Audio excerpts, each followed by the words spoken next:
So the Patriots, they made no moves. No moves at all. And you might be thinking, well, Brett, how could we have winners and losers from the NFL trade deadline? Well, there's some people that benefited this from the Patriots not making any moves. And I think there's also losers that did not benefit from the NFL trade deadline. And we're going to go over it. But welcome into Patriots Today by Chat Sports. I am your host, Brett Alper. And I know it's a whole process between Mike Vrabel, Stretch, Ryan Cowden, and Eliot Wolf. But Elliot Wolf is considered the general manager. So have a day, Elliot Wolf. Have a day. This is what you traded for. A bunch of nothing. And we sat there and waited for 3 hours while you were probably twiddling your thumbs on TikTok and Instagram Reels like how I do before I go to sleep every single night. And of course, Mike Vrabel was asked about it during his Wednesday press conference, and he made probably the weirdest analogy that I have ever seen. Deals are like being pregnant. You either are or you aren't. I know that everybody worked hard, they made phone calls, and in the end, we decided that that was what we were going to do. Okay, Mike. I mean, I didn't think at the time that you were going to make a trade. I said it multiple times, and everybody said, you got to trust Ricky Scoops. You got to trust Ricky Scoops. Well, if you know me like you know the Patriots, no moves ever happen. But I'll ask you guys, are you still mad that the Patriots made 0 moves? Give me a Y for yes, or give me an N for no down in the comments section. Now to the winners after the trade deadline. First one, and we're talking about Ricky Scoops. He was the one that kept saying, the Patriots are going to trade for a running back. The Patriots are going to trade for a running back. The Patriots are going to trade for a running back. Well, Terrell Jennings got signed, and I think that he was one of the big reasons why the Patriots did not make a trade.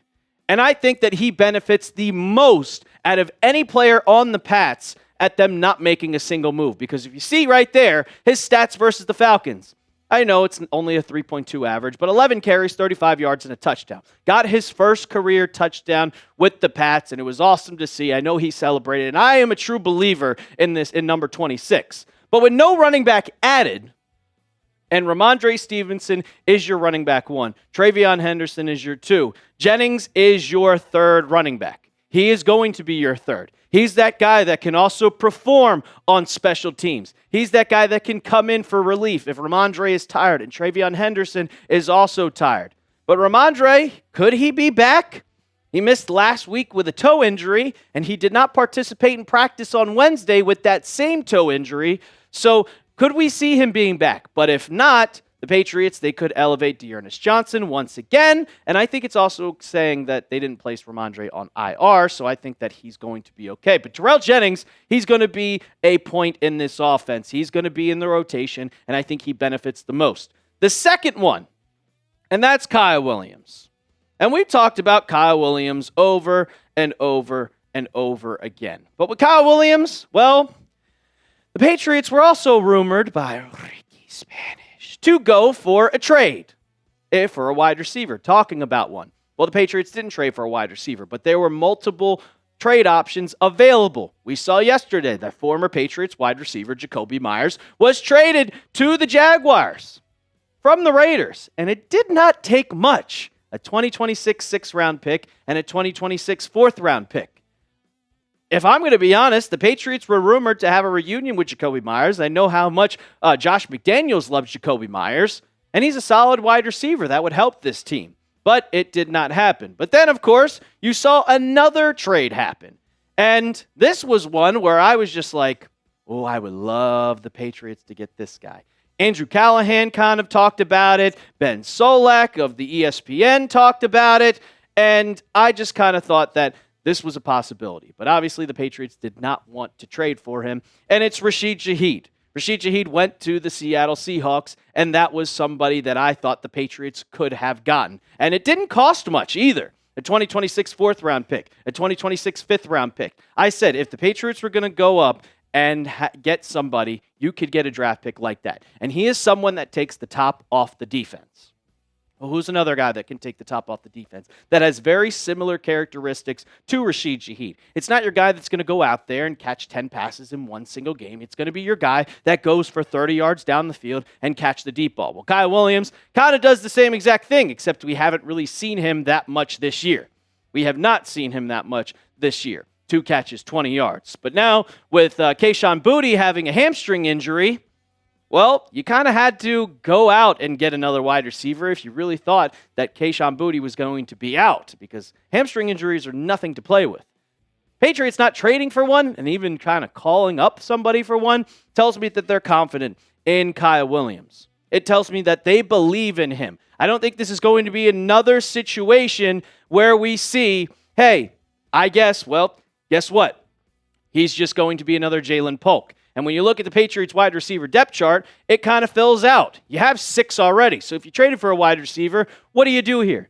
Do you cut Efton Chisholm? No. I like him on special teams. Matt Collins is a leader on this team. Kayshon Boutte's one of your top deep threats. Demario Douglas has been sneaky the last 4 weeks of the season, getting open. And then Stephon Diggs is having one of his best seasons in the last couple of years. But Kyle Williams has not been on the same page as Drake May. He needs to get the same connection. He needs to get that chemistry. If he wants to be a part of this Patriots future, we saw last week, because he played like 30 snaps after Boutte left with that hamstring injury. And he couldn't figure it out. The miscommunication was it showed a lot during that game. You could feel how much Kayshon Boutte was missed, but you needed that X wide receiver. And that's why they brought into the practice squad Brendan Rice. But I don't think that's going to be anything worth to sneeze about. It's going to be a practice squad guy. He's probably not going to be here once Kayshon Boutte comes back. But the Patriots, we might see Kyle Williams a lot on Sunday against the Tampa Bay Buccaneers. So don't miss our Patriots versus Bucks watch party. But we also had a Patriots Falcons. If you guys tuned in, that was awesome. We had 70,000 people. So if you don't want to miss out on our watch parties every single week, go down and subscribe right now. Now, the last guy that I think is a winner of the trade deadline, and it's someone we really haven't talked about much at all, and that's Bradyn Swinson. And you might think, well, Bradyn Swinson, where is he at? Well, he is on the practice squad, and he has not made his NFL debut yet this season. And if you ask me multiple times, I've said it for weeks on end leading up to the deadline yesterday, I wanted an edge rusher. I wanted an Arnold Ebiketie. I wanted an Arden Key. Yeah, maybe Jermaine Johnson would have been cool, or a Jalen Phillips would have been cool, but they didn't make one. But you have Bradyn Swinson that you picked up in not the 6th round or the 7th round. You picked him up in the 5th round, and he was one of the best players on LSU's roster last year. He is yet to make his NFL debut. And them not adding a pass rusher, well, if someone gets hurt, he gets elevated immediately. And even though you don't have much depth after your 2 starters, Kayvon Chaisson and Harold Landry are obviously going to be your 2 top guys. But Anfernee Jennings, Caleb Murphy has been your waiver claim that you got from the Chargers, which is cool. And then Elijah Ponder is just, I think Bradyn Swinson has an opportunity to get the call up and maybe an elevation sooner or later, especially with this weak edge room after your 2 starters. And Mike Smith, the linebacker coach, he's talked about Bradyn Swinson a bunch. And this is what he said literally earlier this week. He said he's trimming up. He's been working these last 3 weeks. I actually told him before practice how proud I was of him. He's really developing, and guys like that, the younger guys, it takes time. When they get in a rhythm and a routine of things and feel how the NFL is, it's different, obviously, in college. I think that the coaches trust Bradyn Swinson, and I think sooner or later we might see that elevation come before an NFL Sunday, and he'll make his debut very, very soon. Coming up, I got the losers. There's not many of them, but we got to get into it. But before that, I got to tell you about our sponsor of today's show, and that is Prize Picks. The hard-hitting football action is even better with Prize Picks. The weather might be changing, but the feeling of being right never gets old. So keep the season rolling on Prize Picks by getting $50 instantly in lineups when you play your first $5. Prize Picks is simple to play. Just pick more or less than 2 to 6 player stat projections, and if your picks are right, you could cash in. Prize Picks invented the flex play, which means you can still cash out if your lineup isn't perfect. You can double your money even if your picks don't hit. Well, I used one from Tuesday, and I also put it with some picks on Sunday. You know how much I love basketball season. And I got R.J. Barrett the more on 19.5 points. Well, guess what? On Tuesday, he finished with 23 points. So we keep going on to Sunday. And I got Drake May the more on 236.5 passing yards. And I got the more on Stephon Diggs, 54.5 receiving yards. Give me the more on both, and you can make a lineup just like that one. Hopefully it hits. But you got to download the app today and use code CLNS to get $50 in lineups after you play your first $5 lineup. That's code CLNS to get $50 in lineups after you play your first $5 lineup. Prize Picks. It's good to be right. All right, my first loser. And people might be thinking, Brett, he should be a winner. He didn't get traded. Well, you saw my hype piece about Bradyn Swinson literally probably 2 minutes ago watching this. Well, Anfernee Jennings is one of my losers. And the Patriots, they've been shopping him for months. We saw it in August when they put him and Kyle Duggar on the trade block. Well, Jordan Schultz, he came out with another report on Monday and said the Patriots are in buying mode, but one player they're shopping is Anfernee Jennings, and talked about how he started 30 games over the past 2 seasons, has not been a fit under this new staff. Well, since Anfernee Jennings has been on the trade block, and he really hasn't played this season, I thought that would have been best for him if he just got a new, fresh start on a new team, because he has not been good with the Patriots. He has not fit the specific type of scheme for Mike Vrabel, and he hasn't even played that much. In all the games that he's played this season, which is probably all 9 of them, I got to make sure, I'm pretty sure he was inactive for one of those games. 93 snaps. He's been active for most of the games. 93, 6 tackles, 1 tackle for loss, and 1 sack. It's just not a good fit for Anfernee Jennings. Now, if you want to be a part of a good team, sure. It'd be cool if you're going to be a good teammate. But I thought that he would probably be wanting to get a fresh start. Something like Keon White had with the 49ers. Get to that new start with a new team. Get in a scheme. He's most likely just going to sit the bench now. And that's okay. That's fine. But I thought it would have been best for him if he was traded away to a team where that could have used him. Maybe not been a good team, but somebody where he's going to get playing time and earn that contract that he probably will get at some point from another team that's not the New England Patriots. My second loser, it's Elliot Wolf. And I know it's not up to him completely, but he's a loser in my book. Because every single person on Patriots Twitter, every single Patriots fan is just a little mad that they did not make a trade. And I was wrong.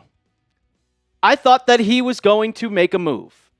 And at this point, and I know in the chat, Mr. Snoopy, the guy who tunes into every single live show, he's been telling me that he's not in charge. I feel like, yeah, I'm starting to agree with you. I feel like the trust has been put in Mike Vrabel's eyes. And that one-person stretch that everybody talks about deep down in the depths of the Patriots staff, and then Ryan Coden. I think those 3 guys have the most kind of say with this. Eliot Wolf, obviously, is the general manager, and he gets the final say. But I think the influence that he has is not what it has been before. And this is random speculation. I'm not saying that I know anything. I don't know anything. I don't know. Quote Mike Greenberg. He was like, I don't know anything. I don't know things. I don't have any sources. I don't. I would not be surprised, though, if Eliot Wolf is not a part of this Patriots staff after this season. I think they want to move forward. Eliot Wolf has been with the Patriots since the Belichick days. And we know that coming in with this new entire coaching staff, that Mike Vrabel wants to put in his own system. And I don't think that Eliot Wolf fits that system going forward into next season.